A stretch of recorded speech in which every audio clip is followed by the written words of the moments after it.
أعوذ بالله من الشيطان الرجيم بسم الله الرحمن الرحيم Assalamualaikum warahmatullahi wabarakatuh. Alhamdulillahirabbil alamin wassalatu wassalamu ala asrofil anbiya'i wal mursalin wa ala alihi wa ashabihi wa man tabi'ahum bi ihsanin ila yaumiddin. Allahumma shalli wa sallim wa barik ala nabiyina Muhammad amma ba'd. Para pemirsa rahimakumullah.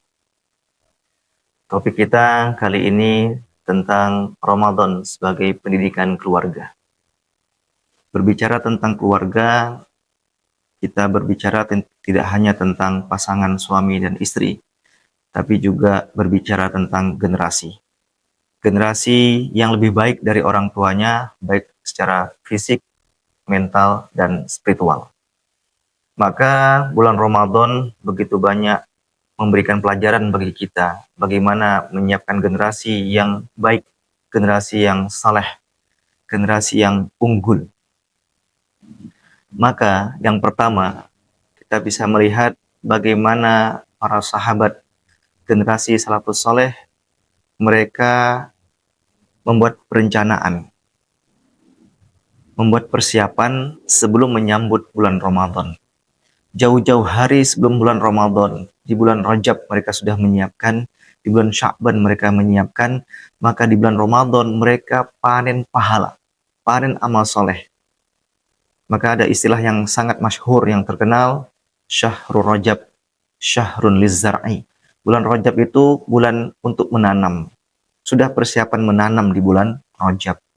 Kemudian Syahrul Sya'ban, bulan Sya'ban itu Syahrus Sa'i Lizzar'i, bulan untuk perawatan, bulan untuk memupuk.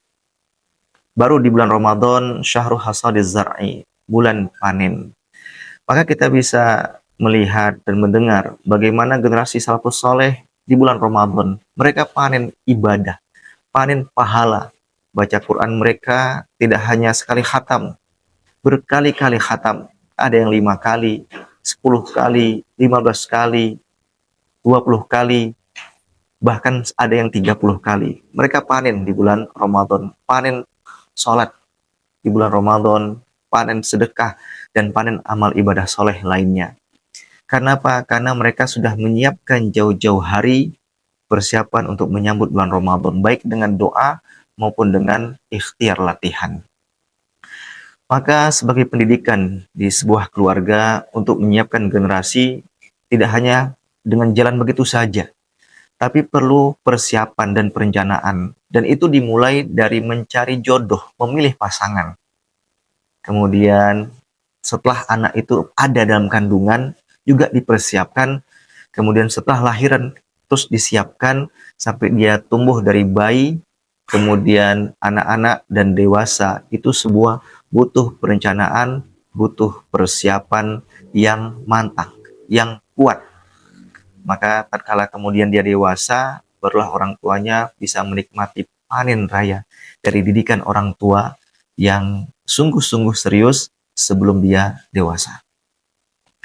Yang kedua, bulan Ramadan itu sebagaimana slogan Muhammadiyah, fastabiqul khairat, berlomba-lomba dalam kebaikan.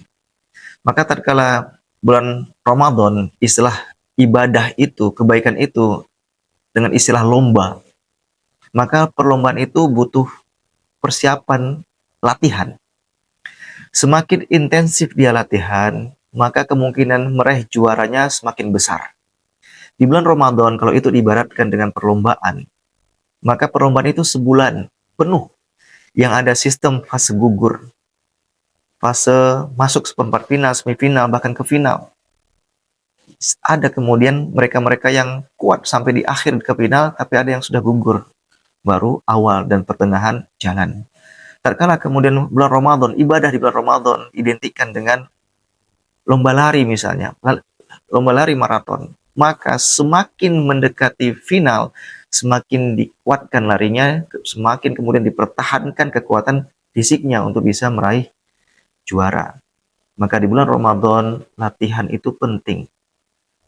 Beda antara orang yang semangat tanpa latihan dengan orang yang latihan ditambah dengan semangat, maka hari-harinya mudah bagi dia untuk melaksanakan ibadah Ramadan. Maka dalam membentuk generasi muslim yang tangguh dan unggul, orang tua diharapkan tidak hanya modal semangat, tapi juga latihan terus dan terus latihan dengan berbekal ilmu agar anaknya menjadi anak yang soleh, panen tatkala dewasa, jadi generasi yang mentalnya bagus, unggul dalam sebagai seorang muslim. Yang ketiga, di bulan Ramadan itu ada reward dan punishment. Begitu banyak reward di bulan Ramadan. Bahkan hal terkecil saja, la khulufa famis shaimi atyabu indallah min rihil misk. Bau mulut orang yang berpuasa itu di sisi Allah lebih wangi dari minyak kasturi. Bau mulut saja Allah ganti lebih baik nanti di akhirat. Itu hanya efek puasa. Bagaimana dengan capek, letihnya, pasti Allah ganti dengan lebih baik. Dan tentu saja amal soleh yang diberikan, yang dikerjakan di bulan Ramadan, jauh-jauh akan Allah berikan ganti yang lebih baik. Begitu juga tatkala mereka di bulan Ramadan, man qama Ramadan, man shoma Ramadan, imanan wahtisaban, ghufira lahu ma taqaddama min dzambi.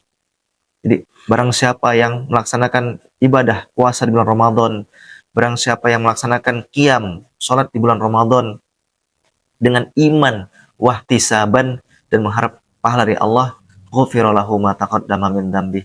Allah ampuni dosa-dosanya. Itu puasa dan sholat, reward yang Allah berikan.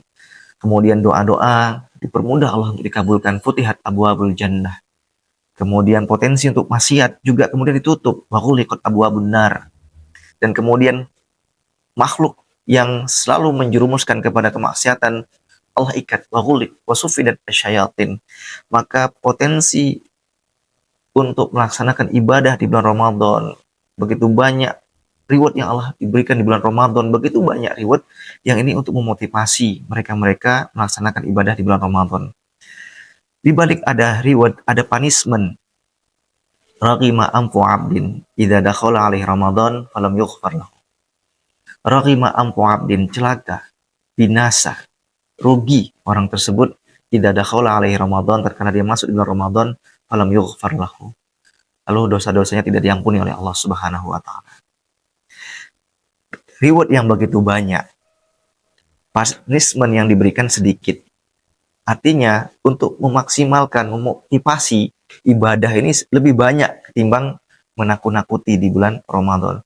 Dalam pendidikan keluarga juga seperti itu. Reward itu diberikan lebih banyak. Semangat motivasi diberikan lebih banyak ketimbang ketakutan, ketimbang hukuman. Inilah kemudian pelajaran di bulan Ramadan. Begitu banyak reward yang Allah berikan dan sedikit punishment. Dan pendidikan keluarga juga seperti itu. Banyakkan motivasi, banyakkan reward, banyakkan kemudian hadiah. Sebagai bentuk motivasi, senang anak itu melaksanakan ibadah ketimbang rasa takut, rasa khawatir yang diberikan. Ini penting, punishment itu penting, tapi lihat kombinasinya, banyakkan reward ketimbang punishment. Itulah kemudian pendidikan dalam bulan Ramadan untuk keluarga. Demikian yang dapat kami sampaikan. Mudah-mudahan bermanfaat. Nun wal qalami wa ma yasturun. Billahi fi sabilil haq fastabiqul khairat. Assalamualaikum warahmatullahi wabarakatuh.